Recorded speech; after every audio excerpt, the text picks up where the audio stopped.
Praise the Lord. August 2, 2024 Jesus Christ Church వారి అనుదిన వాగ్దాన పరిచర్య.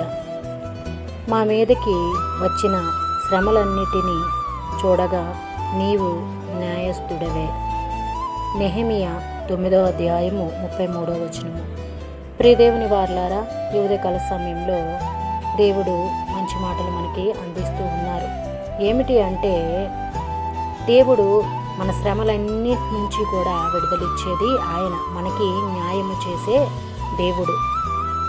న్యాయము చేసే దేవుడు ఆయన మనకుండగా మనకి ఇంకేమీ అక్కర్లేదు. ఎందుకు అంటే, శ్రమ అనగా బాధలు, వ్యాధులు, రోగములు అవన్నీ కూడా దేవుని పాదాల చెంత మోకరించి ప్రార్థించి అప్పచెప్పగా అవన్నీ కూడా దేవుడు విడుదలిచ్చే దేవుడు.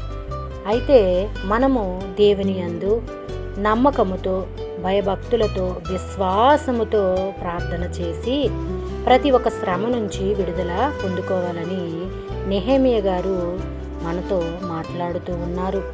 దేవుడు ఆ మాటలు విని దానికి సమాధానం ఇవ్వడానికి సిద్ధముగా ఉన్నారు. ప్రియ దేవుని వారలారా, అలాగే వాగ్దానం మనలో, మన కుటుంబాల్లో నెరవేరాలని కోరుకుంటున్న వారు పాస్టర్ శైలేష్ గారు. అందరికీ praise the Lord. God bless you. Amen.